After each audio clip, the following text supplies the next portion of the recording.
The voice of a generation. Sounds exactly like us. At number 17 on the list, it's Pump Up the Volume. Welcome to Long Play Video.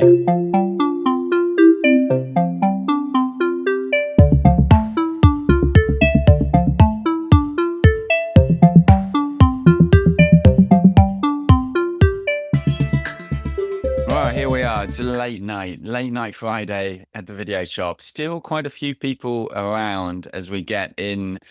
We're just getting into the danger zone now. Number 17, unable to be found anywhere other than video shops, such as Long Play Video. Other video shops are available. They're not worth going to.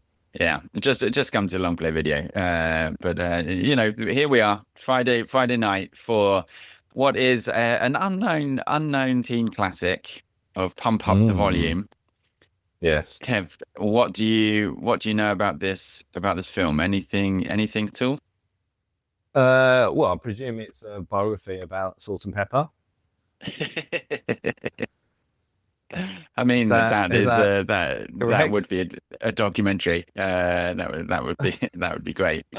No, let me slide across the DVD to you.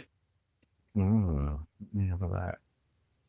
I only know the only things I know about this at all are just because of things that you've told me. So, a one man hype campaign for Pump Up the Volume. Well, here we go, Chris. Look at this. When is this? When was it made? 1990. I mean, it's a 1990s DV cover, isn't it? It is, yeah.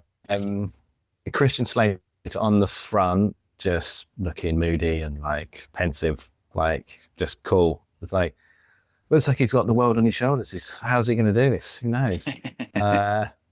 It just says, talk hard, still the air, pump up the volume. Also classic 90s. What more could you need?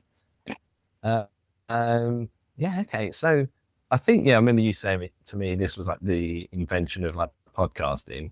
So that's like all I know about this film. I've never heard of it at all. It's so. I think you say now it's like almost illegal or something now. Well, no one has the streaming rights for it. It's not illegal. Just no one can agree the streaming rights because of the music. There's sort of there's different rights. There's a few tracks on it that were never released. So not that like Netflix don't have some money to just throw at people and say like why don't you have this? But I did look up on eBay to see how much the DVDs are now going for. £9.50. So actually not all that rare. Fine. Not really a massive issue actually. There was me thinking I was going to retire from the shop by selling my coffee and pump up the volume. And actually there was tons on there. So it's so funny whenever I've listened to kind of a couple of podcasts and sort of look this up. People who know it really, really love it, and there does seem to be like this cult following behind it. But then it really isn't a well-known film at all. And like on most of the podcasts, like there was either a sort of virulent defender stroke like promoter of the film, or people just didn't know this film at all. There was no one who had seen it and kind of were either way. So I mean that bodes well. It's good that we'll probably have the same format as all of those other ones. I would say it says on the back of the DVD, it says, by day Mark Hunter is a painfully shy new kid in a small Arizona town, but by night he's Hard Harry, the cynical, uncensored DJ of a private radio station. I mean, what more can you want? I mean, first of all, why have you not been doing that radio voice the entire pod? But who knows? Maybe second, in season 2. But second, I mean, just perfect. I mean, I think we've said before when Siskel and Ebert say 2 thumbs up, but there's 2 people and there's 4 thumbs. Is that like a 50-50 rating? We're not sure. But this is. I mean, this I really feel like, and sort of, it's good that we don't have the kids on this episode. Like, this comes out in 1990. I think it is way ahead of its time, because I think it, for Wow. me, like really captures like the mid 90s Yeah. kind of, Pearl Jam, Nirvana, like grunge, sort of Yeah. 90s, like Yeah. what Gotcha. is going on. And to Mm. do that in 1990, like I think is just pretty spectacular, to be honest with you. It Yeah. really does. Even with kind of the hip hop tracks and stuff on there, like it really is sort of, it feels like, this would have been the biggest film in 1994, 1995. So it's sort of, it Yeah. is ahead of its time. And then I think, Okay. that's like mid 90s probably when I discovered it. Yeah, definitely on sort of on DVD, and people were talking about it and stuff. And I Mm. think one of the great descriptions of the lot of the music on it is people say, well, it was the person who had like the cool older brother or older sister who knew like all of the bands that you didn't know as a Yeah. kid, but then you kind of you stole one of their tapes, and all of a sudden they came into school with this tape, and you're just like, wow, I've never heard this music before. So What is this hold on. music? Should we? Are you describing Rob here? Everyone's I favorite am not. Rob. I want to Okay. have it on the record that at no point am I like cool enough to have got most of this film. Like, this is not this. I do not identify with this film. I do not Yeah. like. I Do you was wish not. to be Christian Slater in this film? No, no, Is this what no. your podcast persona is based on? I mean, it's a little bit more adult. I'm not sure that Poppy will be watching this film anytime soon. No, that's the thing. Like, No. yeah, this film has only got better over time for me, because I Yeah. understand more of its setting and stuff like that. Okay. When I first saw it, it would have been like 94, 95, 96. Mm. There's definitely something about it that kind of really appealed to me, and like I bought the soundtrack, and liked half of it. I think I probably liked the uncool half of it, and then as time has gone on, I realized like, oh, like there's the Pixies on it, and like the Beastie Boys on it, and so like at the time I definitely wasn't cool enough to like that music. I was not a cool kid, so yeah, it's just kind of you're over. Cool now, so you've caught up. I mean, we all find a moment when we're just cool, right? So I definitely think in your 40s you can still manage it. Yeah, for sure. To two other people in their 40s or in their 50s. To the 5 people in the shop in 9 o'clock on a Friday, I'm really cool. So yeah. And so you saw it mid-90s. So, and then like you say, you sort of appreciated it more. You've seen it. So how many times have you seen it? Sort of roughly, like 5 or like 100? No, I probably watched it. I probably watched it maybe like 30 times, and I would say like 25 of those times are before 2000. Yeah. Yeah. And 5 of them you were uber cool. This is unabashedly a teenage movie, and it's very kind of nostalgic. It's not it's not sort of something that like a 40-year-old is going to come across and just be like, oh yeah, this really speaks to me. Yeah. Like I watched it a lot as a kid, because just sort of it's just cool. And we didn't have anything else to watch, and I had on DVD. And then like I've watched it a few times since, and again, just like I think it's really well written. I think it's really well put together. I think like the themes and the way it does, again, like for 1990, it is, if you compare this to The Breakfast Club, and The Breakfast Club is obviously like pure 80s, as we discussed a little while ago. This is just so well shows like the difference between the 80s and 90s. This just as a film of like, as a piece of like 90s nostalgia, I think this just kind of absolutely shows it, where in the 80s it's like the teenage films are like, you've got this teenage world that's very like compact, and like the parents are either missing or dead. There's a bit like Disney films, there's always the parents are always dead, whereas here it's like the teenage world then starts to impact the adult world, and like the kind of the Okay. tension between like teenagers doing stuff, but actually like it then kind of going into, you know, the real world or the sort of the general world, I think is it is really different to just how 80s films were put together, where it was very much like, you know, the teenagers getting up to hijinks, but like never kind of in the real world. It was almost like kind of, you know, set in a high school, and that was it. Whereas this is very much, you know, they're dealing with bigger issues and bigger kind of themes, because all of a sudden I think in the 90s, like, yeah, you know, a lot of kids did get, you know, more political and kind of more out there and stuff like that, and teenagers all of a sudden were then kind of part of the general consciousness, rather than just kind of, okay, well, yeah, you know, high school was tough, but it didn't like, you know, but it didn't impact anyone. And I think this does that just so well that, like, yeah, a lot of it will be dated, but I think it's really interesting to kind of show the difference between, you know, the 80s and 90s, just in the way that teenagers were portrayed in films and TV as well. Yeah, it's interesting. I know we were talking about that documentary by Andrew McCarthy, Brats, where it's all about the Brat Pack, and there they discussed a lot about, actually that was the opening of like teenage movies and teenagers being in movies and at the forefront of movies. And while at the time, obviously, you know, he talks about he's disliked for the name of it, that you know, like you're saying, the Breakfast Club and all those sort of type of films in that sort of time, you know, that was really new then, having people that young actually in films or describing teenage, you know, problems. But to your point, it's that first step, right? So it's like, yeah, we're still going to have some fun, or we're still going to put, like, you know, they have a few problems, but it's all right. It's, you know, everyone's just going to enjoy themselves at the end, and we're all friends.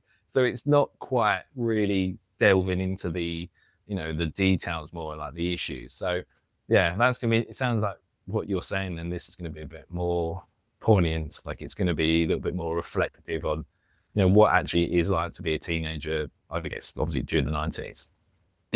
Yeah, no, for sure. And it didn't really sort of start a trend. Obviously, like then most teenage films in the 90s are still like, sort of comedies and stuff like that, right? So like, but I do think it does sort of set up, you know, you do have sort of slightly more sort of serious kind of teenage movies in the 90s, and I like Cruel Intentions as a sort of example, and then kind of, you know, obviously Virgin Suicides kind of closing out the 90s to a certain extent. So yeah, I think it really is, considering it's literally 1990 where this gets made.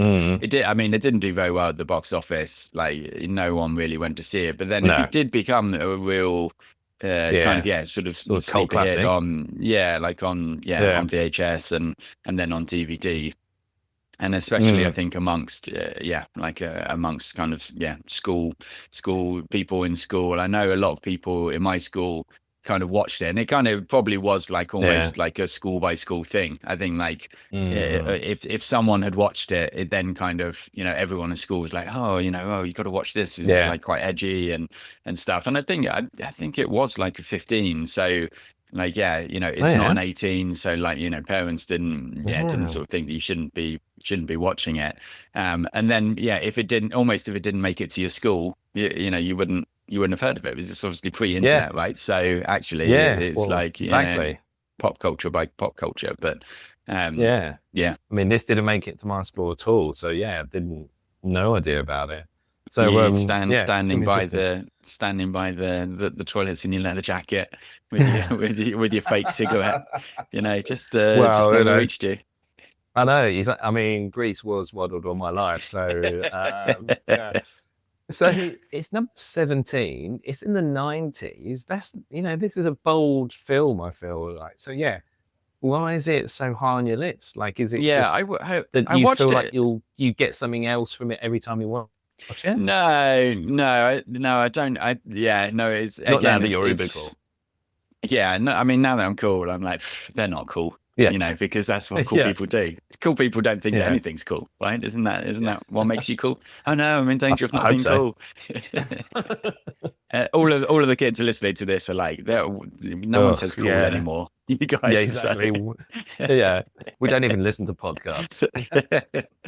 No, so yeah, it is pure. It is pure nostalgia, I think, and almost like pure nostalgia for for the 90s and for this is in sort of some ways this is more of a like stylized wish fulfillment of what school was like Okay. for me, like in the 90s. Like again, obviously it's a film and it's based in America, so it's not the same, but I Yeah, think it not the really kind same. of captures that, like, what is there for us to kind of rebel against? What is there, what is the thing that we can do, that I think went into kind of grunge and Nirvana again, which I was not a Nirvana fan. I was not I was No. not into kind of grunge and stuff like that. But like I do just think it really captures that moment and Mm. yeah, those kind of those years. So it is like Yeah. unabashedly a teenage sort of focused movie. But I do just think I think it just really holds up really well, to be honest with you, just kind Yeah. of from a themes point of view, That's good. around kind of the introduction of actually, like, getting your voice out there and all of a sudden having a voice that lots of people can hear. I mean, yeah, you sort of joke about like, me saying this invents podcast, but I definitely think there's like, okay, actually you can put your voice out there, and Yeah.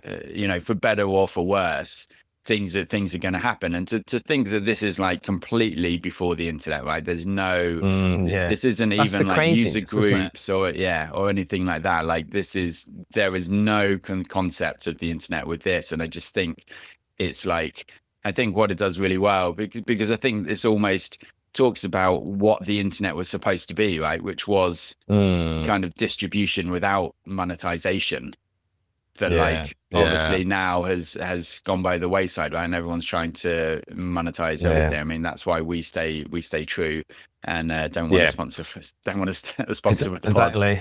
We don't want to sell out at all. We are not Exactly. interested. Stop coming to see us. We don't want your money. That's the double sellouts.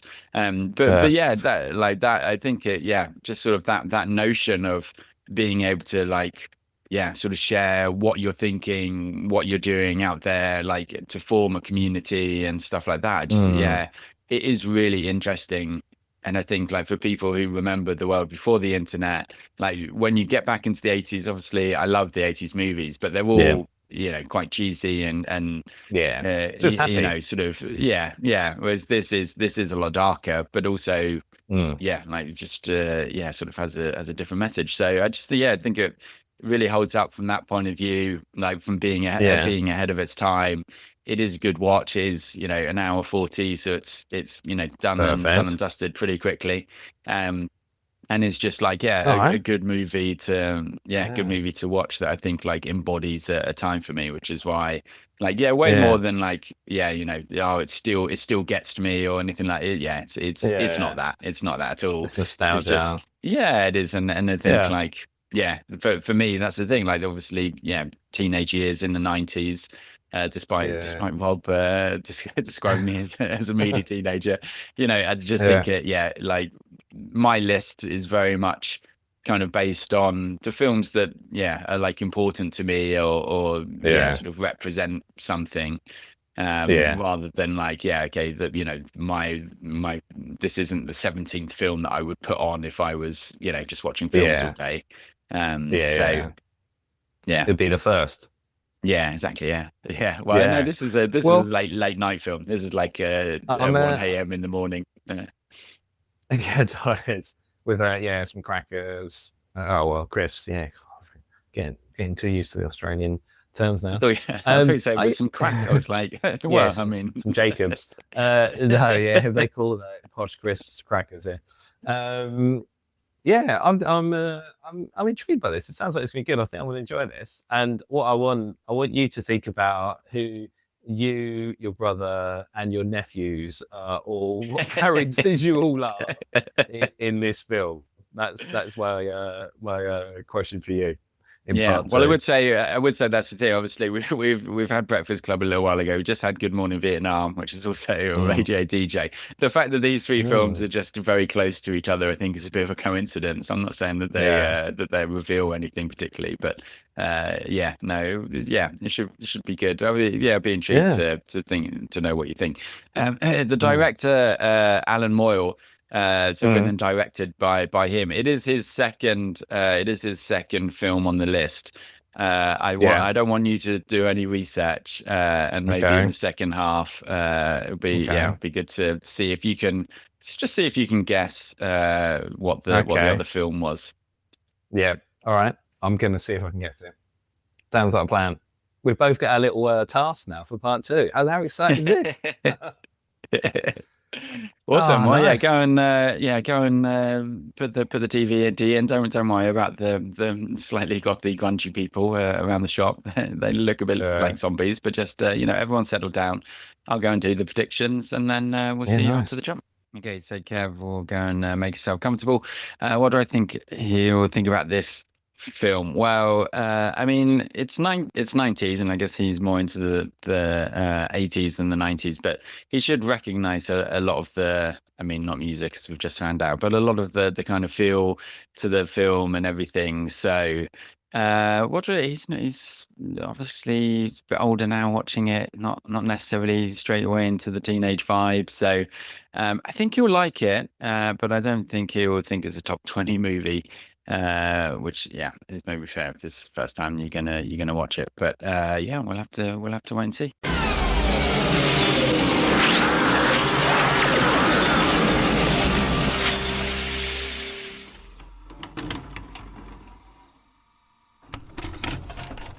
90s, I think, is the I mean, yeah. only way to describe this film.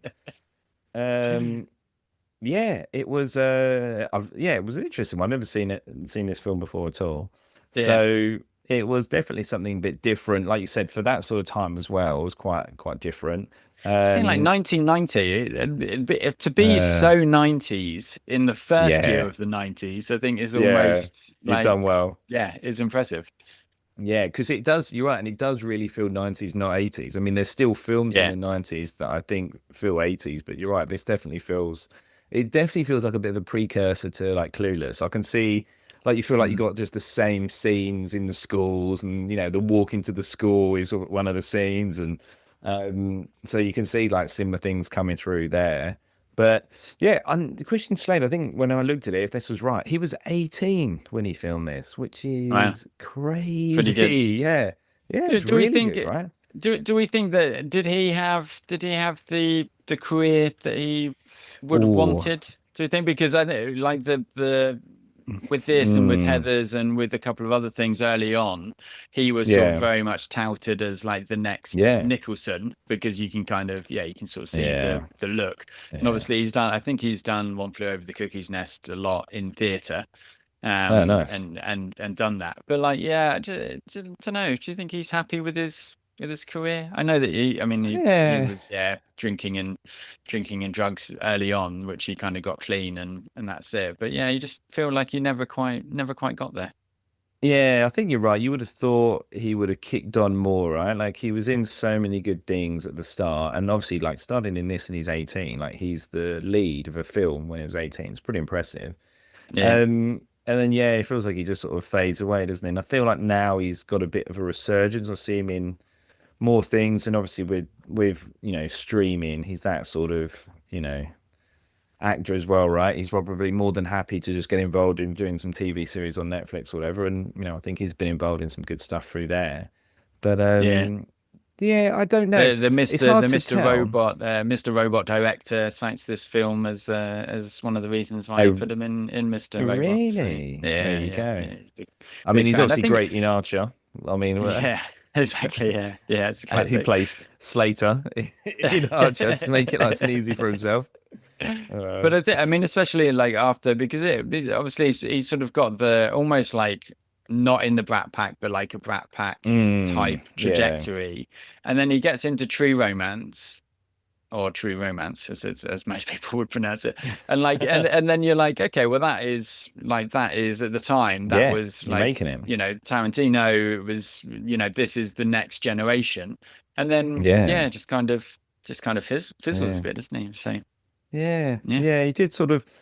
It's an interesting one you bring up. I'm trying to work out in my mind if he's a very good actor and would he have like really exploded. Like, I don't think he's as good as Jack Nicholson, is he? Really, as an actor? No. And so I'm like, did he just sort of peak? And you know, that's just, he is what it is. You know, he's not like, you know, I know one of the later films we look at, we have more like sort of in-depth actors, and I just feel like, you know, Christian Slater, in my mind, I can't see him doing that. I can't picture him as that. And so, I mean, I think he still had a good career, right? He's done some good, like, fun films, like Broken Arrow's like a silly, fun film with him and Travolta. They really like ham it up, don't they? So I think he's had some pretty good roles, but yeah, I don't know. I feel like if I was him, I'd be pretty happy with his career, but I don't know if he will be. Could have been. Maybe I'll could phone have him been up and let you know. Exactly. Yeah, we'll ask him next time he comes down the shop. I would say that is one thing that links back into this, is in something that I didn't quite like. I didn't feel that he really, like, he had like this alter ego, right? Like, so he's got his own character of who he really is at school, and then the alter ego is the podcast, or the sorry, not podcast, the radio DJ, the pirate radio DJ. And you can believe that because, you know, he is that sort of character. I felt like he's sort of shy, nervous character at school. I didn't feel like he really got that across very well. Like, I think it was very difficult for him to portray that because he just doesn't look like that kind of character, right? He looks like he's going to be the cool kid at school. Did you not see the glasses? That was That's true. That is true. I did put down, is he the Superman? Well, I think funnily enough, but like, I think again, funnily enough, I think Superman, like, they did almost sort of say, like, it is almost a Superman story, right? Where where he kind of has that disguise, and obviously the glasses throw everyone off. So, but and I think that's fair. But I mean, they really sort of don't show him that much in school. Until, like, obviously, right? As it goes on, you see much more of him when he's starting to get his confidence. You don't actually see that much. Like, there's obviously a couple of scenes where he's reading the book in the stairwell, and he's getting a Lenny Bruce book out of the library, which I'm not sure is going to be in that many school libraries. But you don't sort of see him. You see him way more. Sort of in kind of the DJ character than you do in the other one. So and he doesn't really, you don't see this big differential, right? He doesn't use like a different voice. He's not like, you know, more softly spoken or like whatever. He's literally like the same guy, just with glasses. So it's kind of like, I don't really. So I think that was one thing that I think I would have changed, and I think you could have had a better. The other thing I just thought on this is the sort of dropout or the rebel in the sort of Breakfast Club sort of esque style that characterizing the people. I think they could have got a better actor for that. He was okay, but he was like a reasonable part, and I think you could have got someone a bit better there. Well, I think that's the thing. They show his impact on all of the kids at school more than they sort of show him, and like the school bits are almost. To be fair, the kind of the school bits were almost sort of driven by Nora and her character rather than by his, because he sort of is aware of what's going on and but is almost like aside from it. He's not like a part of it, which I think sort of again is a bit of his alienation, I guess, and stuff. And that's why, you know, obviously Nora then gets expelled and he's sort of fine, and it's she is the kind of the moral heart of the school bit. I think way more. So, and she's great in it, I think. Yeah, she's very, very good. She's really good, and it's I like the fact that, you know, even though he said you'll see me on these steps, and they, you know, and then he's still on those steps. You're like, surely after you just said that, you wouldn't be on them, because it's going to be pretty obvious when, like, no one else is there. But no one else cares. She's the only one who actually wants to find him, right? Well, I guess it's a good point. He probably thought no one's really listening, but that was good because you had to get the two characters to meet, and it's just like, just why not just do it this way? But I mean, it does. take on some big topics as well. Like the Yeah. kid that phones in and he's like, like, because they're all pretty remote, aren't they? And they're like, like sad and like quite depressed, and you know, obviously that kid phones in and he's like, you know, should I contemplate, you know, finishing it? And you're like, that felt pretty early on that they take that on. Yeah. So it's a big topic, and I mean they take it on in a huge way, right? So Yeah. it was very interesting that they went, you know, and I like the way they come back from that, because they're like, this is a part of life, you know, this is, we need to now talk about this and work our way through this, not like, oh my God, that happened. Like, you know, it's like, well, you know, why did it happen? You know, has, you know, everyone else is feeling okay. You know, I like the way they did that. They got back on the horse and sort of try to, you know, chat about it. Yeah.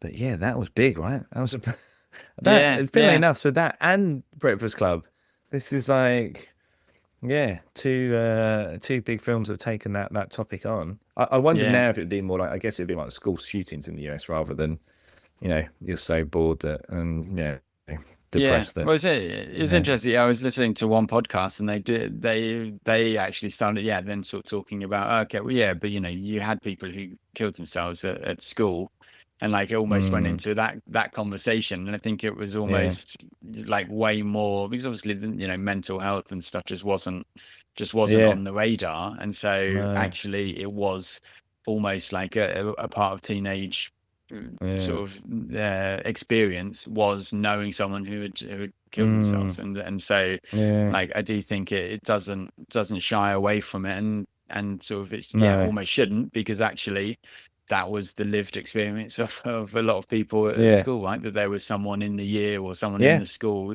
who had done that, and how you were dealing with it and stuff like that. So I think it's, yeah, I think yeah, again, like it is really, I think that's that flip from the 80s to the 90s, where obviously they're talking about it in yeah, the Breakfast yeah, Club, but in the 90s they actually kind of show it, and then show the yeah, impact that it has, and like everyone kind of yeah, questioning, well, what could I have done differently?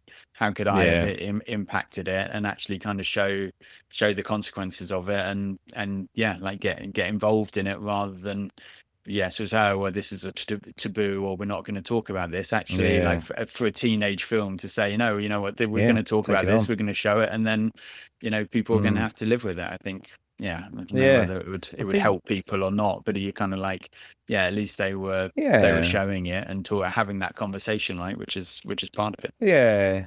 You would hope that it would help, because maybe the other people think, oh, you know, this isn't just something random that I'm feeling. There are other people that feel it as well. So Mm. yeah, I hope so. I think you're right as well.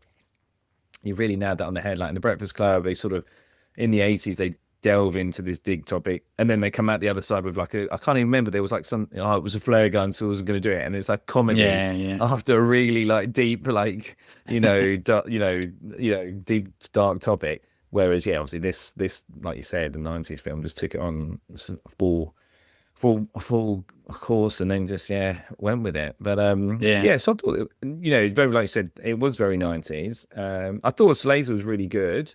Like, I thought he did well in the as the DJ. It it is a bit weird when you look, I mean, thinking about like it being sort of dated, like the fact that obviously it's pre-internet, so people just drove around in their cars wherever, and then just sat in their cars listening to the radio. And you're like, can you yeah, yeah. imagine people just doing that now? It just like would never happen.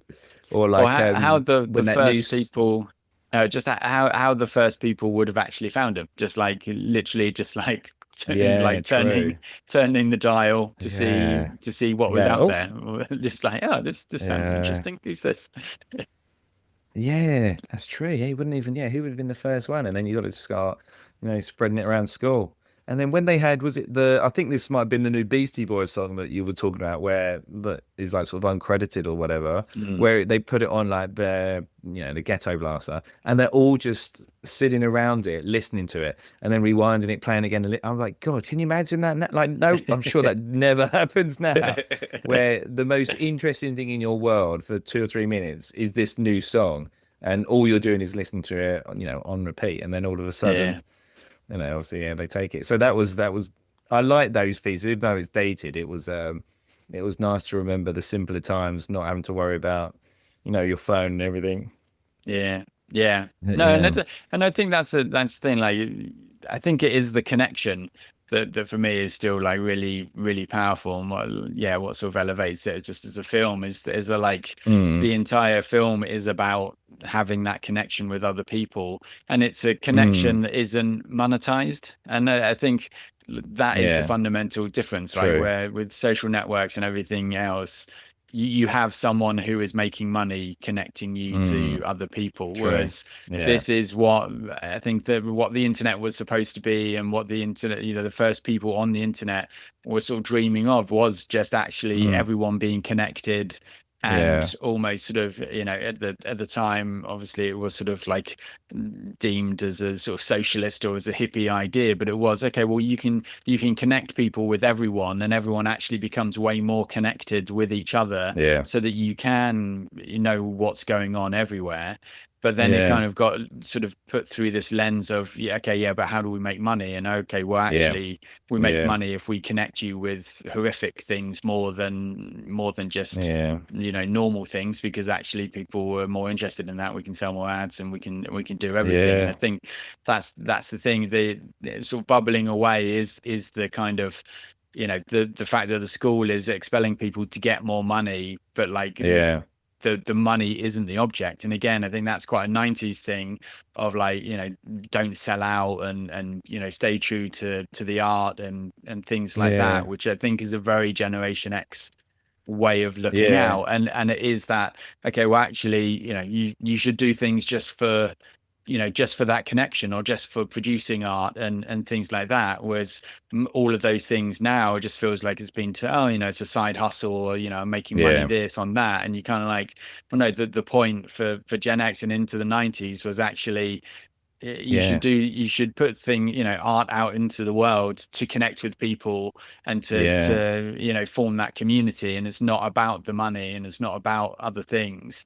And I think that's what this really captures, that kind of that time. And again, like probably two or Yeah. 3 or 4 years ahead of actually that time coming out, and like the Nirvana and, Yeah. and sort of grunge really coming out, and then obviously that going mainstream, and stuff like that. So I do think from that point of view, from a script point of view, and from a story point of view, like, Mm. it is almost ahead of its time, so much that you're like, well, how much has this kind of influenced what then happens? Because it's Yeah. so on the nose that, and obviously it wasn't a big movie at the cinema, but it did have a lot of legs on video. And you do think like, yeah, it just captures that time so well that it's Yeah. almost uncanny in a lot of ways. Yeah. Yeah, it is really like it is, and it's fun, isn't it? Like it really does bring you back. You just remember those times. And yeah, definitely live in a different world now. And I did think about that in terms of like what does it sort of ask or answers, and it's in that sort of same piece, which really is the key element of, I think, of the film, is like, how do you actually sort of cope with life? How do you cope with life as a teenager? Mm, Especially with all the hormone changes going through your body. yeah, Everyone just expects you to be exactly the same, but fundamental things are changing within you, and you're like, no, you just need to keep fitting into this box that society has told you to fit into. yeah. And yeah, I mean, obviously, different people cope with it in different ways, and it can be, severely struggling for some. Yeah, it's definitely difficult. I still don't think we've found out the right way on that. There's no real, it doesn't, because obviously it's so different, the way you're going through those teenage years for every different person. I don't Yeah. think, the way we've set school up and society is really designed to work it through for everyone. But Yeah, well, I think, and that's the thing, yeah, isn't it? I think the general sort of view of that is that, oh, as a teenager, you just want to fit in, and you want to kind of, blend in and stuff. And yeah, it's not that you don't want to fit in. You want everyone to fit in with you, because yeah, actually your personality and who you are is coming out, and you're almost aware of yourself from that like third person point of view.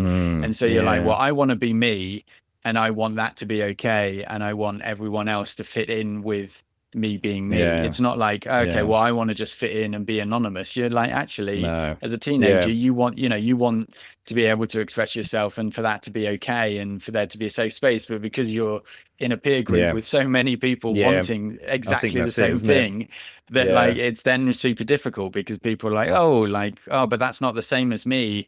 am I wrong? Yeah. Okay, well, let me like, get out on the Yeah. first front foot Yeah. and like attack that, because Yeah, actually exactly. it comes from like, Yeah.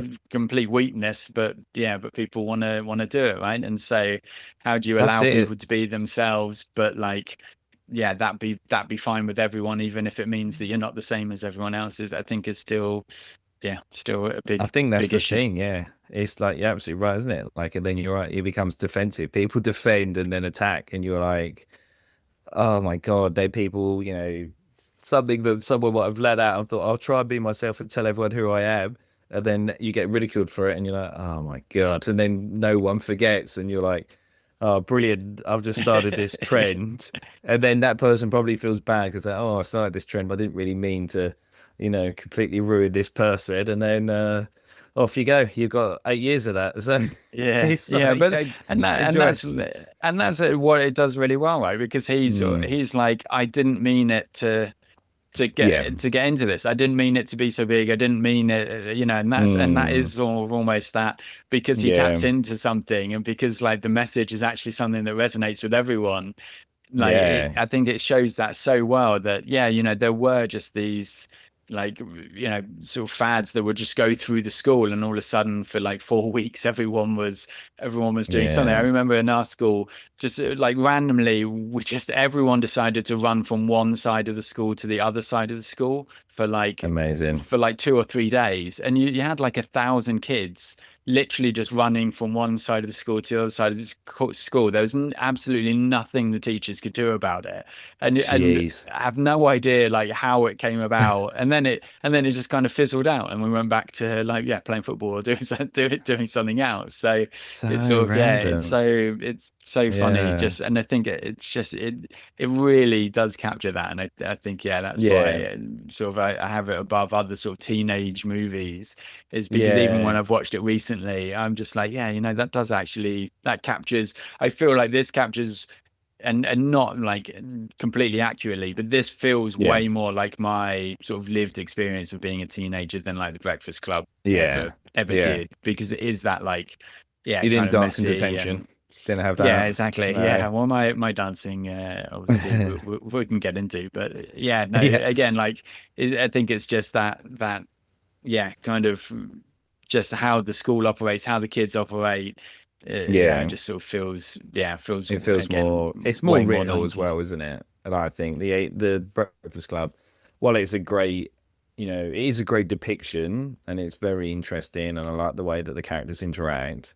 It's not, it doesn't, this definitely feels more real to what, Yeah. high school is like. But yeah, I was going to ask you because obviously, like in this, he somehow keeps it away from his parents, which is like seems completely bonkers.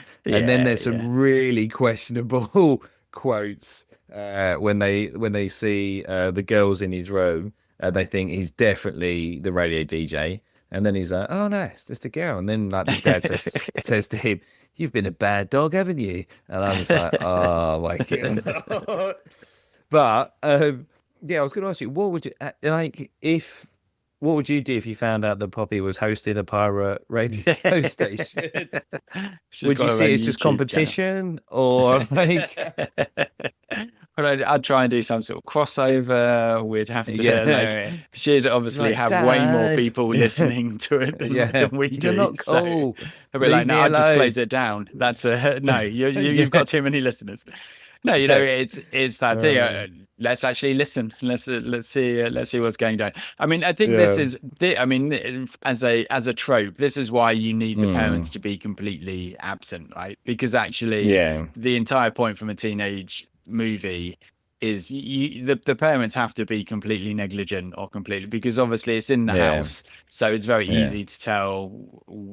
Yeah, like, oh, there's this person who's got the I, short range like, radio that we bought Mark for his to talk to yeah, his kids, to talk yeah. to his friends, and we didn't know anything about it. Plus also obviously the voice disguiser is only on his mic, so when he's on the phone, like it will Yeah, it will just be his voice. Like, there's yeah, loads of, you don't need to be Columbo to figure this out, and I think yeah, it's just kind of one of the tropes of teenage music movies, isn't it? Is that the parents have Yeah, to be the clueless parents because are. actually it's a very Yeah, small house and you'd kind of know. yeah. So There's absolutely no way you wouldn't know. It would be so loud. I'm sure of it. Like they'd be yeah. like, he's talking to himself again. What's going on? Uh, what about then the deep fakes? Then would you get Reeves into this or Gosling or Stone? I don't think so. I was thinking about Keanu for the Christian Slater role. Yeah, But I thought yeah, about I him don't. maybe as Yeah, the dropout. I thought Reeves could do that. yeah, no, yeah, that would be good. But no, I think like Yeah. almost. I think because maybe because they aren't as big a stars as they were, then I think it. Yeah, again, like just dating, I think it Mm, kind of works. If it was someone bigger from the '90s, I don't think. Yeah, I don't yeah. think it would work quite so well. Yeah. I wonder who you could have had then where it could sort of work. I don't know. I mean, it does. I think, yeah. I mean, he's very good at the DJ, as we said. Like, I think he pulls it off really well. He's very good at He's just good at articulating. Like you know, you believe him as a radio DJ. Obviously, he's dealing with these Yeah. difficult topics. I do think it's almost impossible to see him as like a shy, nervous guy at school. But Yeah. but yeah, as you said, they don't Again, dwell on the that too glasses, much. Kev. That Yeah, yeah, the he wears glasses. Sorry, glasses. yeah, yeah, yeah, yeah. That was text at the That was the time. key. Okay, well that must Yeah, be someone who's quiet. yeah. You're like, yeah, exactly. You're not cool. What about characters then? Which character did you have? I mean, fashion wise, I was Mm, definitely Mark. mm. And funnily enough, I did once have a teacher run after me to tell me that they were fired. So You are I wrote that down and as like a joke. Like, remember when teachers used to run after you when they were leaving?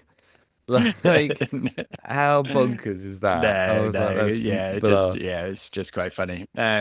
Yeah, Yeah, mad, right? so yeah, no, I think although funnily enough, rather than the character, I would say like the headmistress and The also some dog? of the Yeah. students watching wearing the pearls to school.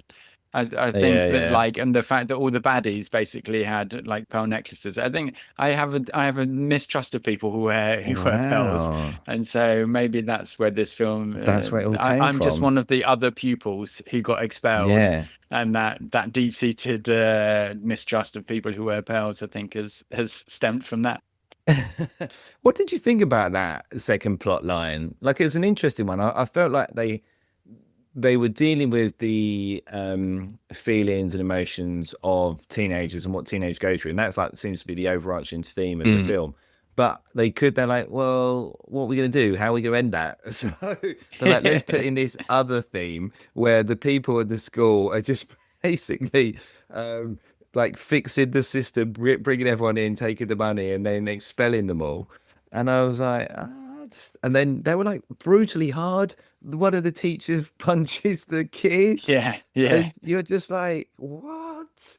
Yeah, I don't yeah. know. I wasn't too sure about that storyline. I felt like they had to put that in so that they could sort of wrap things up, but Well, all didn't feel it like it sort was of great. feels like they had to over dramatize it a bit rather than it Yeah, just be actually that that everything was more or less fine, but they were just finding fault with it. You kind of I think yeah, it's still a exactly. bit of Yeah, a like what there still has to be a problem that he's trying to overcome. It's not just yeah, almost it would be too 90s to just be like actually like you're fine, yeah, everything's yeah, fine, and yet you still want to burn down the school.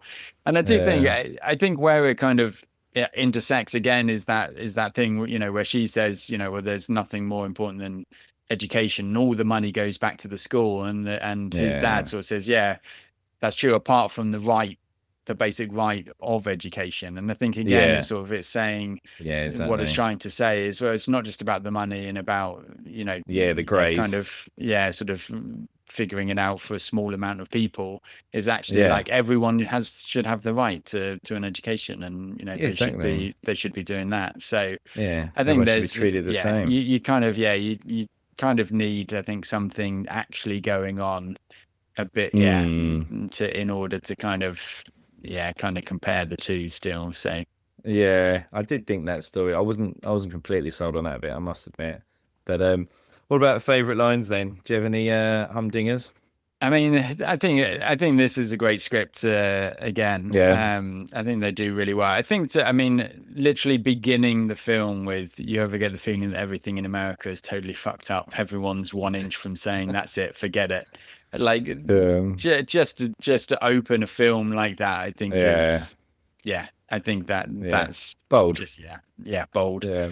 Um, I think again, one of the things that he sort of talks about, everything decent's been done, every great theme has been used up and turned into a theme park. I think is a very 90s way of doing it. I think that it made us feel like, I don't know who you had as the character for you, but it made, considering we were talking about like how cool kids were and stuff like that, when the dad says, there's 1,200 kids at the school, some of them have got to be cool. I was just like, I think me and Kev are actually the dad already. So. Well, that's what I put. I was like, even listening to this music now, I'm still not cool enough to listen to it. So God, that's so funny, isn't it? Who is actually the cool kids? And there's all different types of levels of cool in that, isn't there? So it's like everyone sees their own version of cool, and it's like, who is actually the person that's cool? But any other ones? The FCC guy, who I have no idea why he turns up in the limo, like that just seems random. Like, I don't think the head of the FCC for the area is going to have a maybe he just bought the limo from Timor's from the limo at one stage. I think don't they go to the dance in a limo? I think he says unregulated radio would result in programming in the lowest common denominator, the rule of the mob. And I was like, well, that's interesting. Look at the internet. Pricked into the future. Exactly. Welcome to our podcast. Yeah. And then, I think some, again, with this sort of, the teenage angle, when he says, just remember one thing, it can't get any worse. It can only get better. High school is the bottom. Being a teenager sucks. But that's the point. Surviving is the whole point. And feeling screwed up at a screwed up time in a screwed up place does not necessarily make you screwed up. I just think, it works really well. I don't know what at the school meeting, when someone says, "Oh, I work with teenage gangs in the city," and I say we go after this guy and remove him physically. That's such a weird line, because it's like, is that what he's doing with teenage gangs in the city? Is he actually some sort of vigilante? Vigilante that's going after. In which case, I wouldn't target gangs, because they'll probably be quite dangerous. Go for much safer people. That's why he's come into this school. He's like, these look like I can take these down. These will be okay. Yeah, exactly. Yeah, this will be fine. And then just some funny ones. I love when they're like, they're in the speaker system. She's like, shut it off. You say, we can't. They're in the system. And you just feel like, it's just a PA system. I'm fairly sure. Yeah. I'm fairly sure it's not so that 90s. That is. Isn't it? Like, we don't know what they've somehow worked that technology already. We don't know how to get up. We're behind it. And then from now on, anyone defacing property is expelled.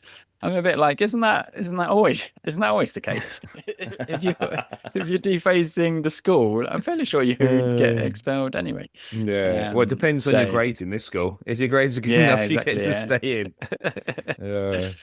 How about you? Any others that you? I had the high school is bottom. That was a good one. I had the deal is I get decent grades. You guys leave me alone. That felt like a very teenage quote. I love that, because after just before that, where he gets the beer out of the fridge and he's like, "Is that a beer?" And he's like, "Yeah," and then that's it. And you're just like, "Oh, okay, yeah." I'm not sure what my follow up is actually. You kind of caught me off guard there.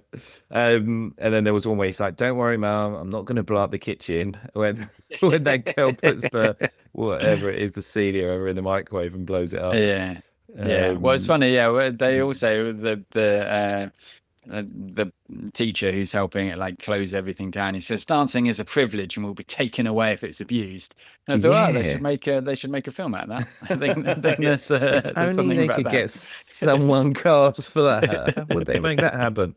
Did you have any lines for the pod? I mean, there was just a couple. One where they said Hard Harry will go to any lengths to keep his 3 listeners glued to the radio. I felt like that might be ours. And yeah, I'm sure she's a legend in her own mind. I think maybe that's a good one. That's something we think about. Yeah. How about you? I had. We have to do this. There is no other choice. So, 15 accurate as well. 15 left or 16 left. We just have to. It's beyond our control now. We just have to get through we just have to get through it. It's fine. Only the 1 3-star review. The movie is as good as I remember. However, the volume went up and way down. The package was not sealed, and it was supposed to be a new product. This experience was only okay. I don't know whether the volume went up and down. I'm not sure whether they're making a pun on the name of the the DVD. Surely they've got to be, haven't they? I don't know. It sounds very. Otherwise, you're missing out on some easy, very low hanging fruit if you're not. So the movie was good. The experience was only okay. So that's why it's 3 stars. Yeah, two away from you, Amazon. Yeah. What did you have for the double feature? I had Wayne's World, so you'd put that on after this as just like a bit of a pick me up after you've watched Pump Up the Volume, and then you just go to like some just nonsense basically, which is what Wayne's World I guess is. Yeah. I mean, I preferred the film about the dancing being banned because it's a privilege, and put on Footloose. Just to see, I think you're right. You needed something uplifted after this, didn't you? Whatever happened, you definitely would need. You could go darker. That would definitely not work. But Speaking of darker, any for the what did you have for the algo? Yeah, well, as you mentioned previously, Heathers. So I had Heathers. Yeah. Empire Records, Clerks or Clarks, however you want to say it, High Fidelity, and Cruel Intentions. So in that all that angsty, I guess, sort of film, you're trying to find yourself. Like people are not really sure. I guess this is more teenagery, so maybe Cruel Intentions is a bit closer. Yeah. But what did the AI have? Heather's Empire Records, Talk Radio, which is just a radio one, and then Breakfast Club. So it went very. I mean, I think Heather's is. If you hadn't have put Heather's, then it was definitely that would have been game over in there. Yeah, but I think Cool Intentions again because it's that little bit darker and stuff as well. Did you Empire Records? Obviously, same director. Did you? Oh, is it? Yeah. Wow. That was the conversation from before about what was his other film on the list. So when was Empire Records made? 95. Yeah. Wow. So what happened? Those 5 years were rough. I'm not sure. It was his fault. I think maybe the studio took away Empire Records a little bit. It's just different. That would have been a good film. Although, funnily enough, still has. Still has dark bits in, but you're right. They don't deal with it in the same way, do they? It's not like it's jokey, but they don't really push into it, do they? I guess there's more they push into it and then they push out of it, and then someone else walks on the scene, and then they get distracted by someone else, and then this other thing happens, and none of it gets wrapped up. So this new storyline comes in. Yeah, I mean, I think if anything, it shows that he can make a good film, and he can it makes you think, okay, maybe Empire the car crash that was Empire Records, even though I still love it. Maybe it wasn't down to him, it was down to to producers and everything else. I think it's the concept of Empire Records is good. It's just like you said, people kept coming back in and forth, right? So the story just feels a bit like it disconnected, right? It's disjointed. Yeah. I think if they redid it, you would I think the setting the scene and where it is and the ideas behind it was good. But I don't think too many lights, too many different people, too many things doing. Yeah. So it's number 17 then, which is pretty high up for a 1990s film. Where's it going? Yeah, so I do. Yeah, I still really like it. I think like it will shuffle back to 19, which is just kind Yeah, of okay. where everything where sort of yeah we're now up to because we've had a couple Yeah. that might even like then push it higher if they drop out. We've got the whole Return of the Jedi and Star Oh, Wars debacle yeah. to happen. So not both of I those will know. be here. But what I like about it so much and what really resonates with me, I think, from a 90s point of view is that it doesn't feel like it was made to make money. And I think like Yeah. if you compare it to The Breakfast Club, which I think is made is probably a better script if I'm sort of yeah Mm, honest, but yeah. like it still feels like it's targeted to an audience and that it was like trying to tap Mm, into like a teenage market. Whereas I yeah. think with this, in that 90s way, I think it was like, this is an important movie that has some really good ideas, that has some really expansive ideas, but is going Mm, to be quite challenging and is going to be quite difficult. yeah. And it's not maybe going to make its money back, but it's going to be an important film to make. And I think that Yeah. that for me is like is very 90s, but also I think when you can now comparing it to kind of how films get made now and the fact that Yeah. like films are kind of made now for streaming and just like to be okay. So it's like we're just going to Yeah. put out a whole bunch of okay movies. I None know. of It's them are going to be terrible, isn't it? great. None of them, none of them are Yeah. going to be great, but none of them are going to be awful. They're all going to be okay. They're all going to like Yeah. make their money back.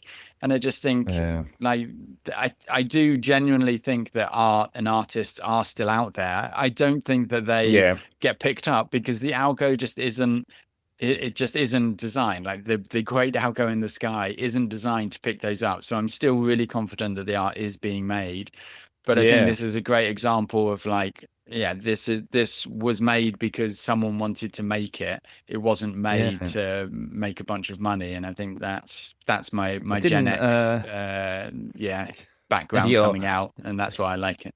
down the man. Yeah, I didn't see you Down the taking on man. AI at the end of that speech. Like that's that's gone down a rabbit hole I didn't foresee. So Well, I think that's the just thing. to Like be it's clear, co-pilot, I'm not with him on this one. He's on his let's own. let's Just separate leave me out. alone. I Yeah. mean, maybe the AI gets good enough where it can start promoting other things. But that Yeah. again, Well, I guess like, he can start making its own stuff, which that's when the fun really begins.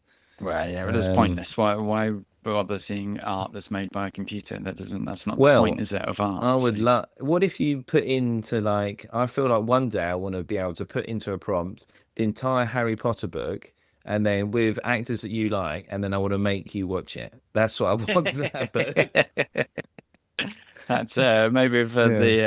the second season we can just do Harry Potter, but we recast everyone as a The deep fake. recast. Yeah, God, and but it's based solely on the book, so it's going to be about 3.5 hours long as well. It's really long. Yeah. Well, there we go So then. So yeah, no, yeah, that's why I like it. I think it yeah reminds you of when yeah some things were just not about money, yeah, which is nice. yeah. How Wonderful. about you then? So I mean, 90s child sounded like you quite liked it, but Yeah, it was definitely okay. I mean, it's yeah, as we said, like the some of the things they take on, I think, are really good, but it is a bit thin on the ground, I think. So I had it in at number 58, so ooh, just below The Fall and just above Beast of the Southern Wilds in the OK wow, section. wow, So yeah, I damning. thought it was okay, but yeah, it wasn't. You're not as much into your teenage reminiscence as I am, I'm all and about then the that's the thing. 80s. Like You know that. I'm all about the this happiness of the 80s, this pretending that life is fine and not worrying about the actual problems we all have. this is the 90s. Dead is dead to me. I'm Yeah, literally. Everyone's dead in the this 90s. this is The why 80s, they it's the come back to worst. life. This is why it's the worst decade. It Mm. just yeah, it just gets It's, so much more it's depressing. like coming off. It is. It's coming off that massive high of the 80s where nothing bad apparently happened. Music was fun, movies were happy, and they're like, "Whoa, guys, the reality is." Yeah. They looked at the curtain, they looked just behind the curtain, and they were like, and they're like, is everything actually completely messed up? Oh yeah, no, but let's just go back to Crocodile Dundee. Turns out it is. Oh, cool. Well, there we go. We keep on trucking. I'm happy with this as a top 20 movie. I was sort of thinking in my head now, like, this sort of top 20, you know, starts to get more serious now, because I feel like you should be able to rattle off your top 15 or 20 movies. Definitely the top 10, but like top 20 you should be able to. And I think this has I think it's interesting, especially because obviously we've got a couple more sort of teenage or kid movies coming up. I think it's interesting to have watched this at the time. Obviously is then going to have more nostalgia and connect than watching it as a grown up, especially for you, because obviously I'm still young at heart, but you're dead inside. So which is a great 90s song, so I'll give you that. So awesome. So for next week, and I'm going to ask you a question that doesn't seem friendly, but I assure you it is. We'll have to wait and see. Thanks to Tom Miller for the theme song. We're going to keep recording now until the FCC come and close us down. So just watch out on the airwaves.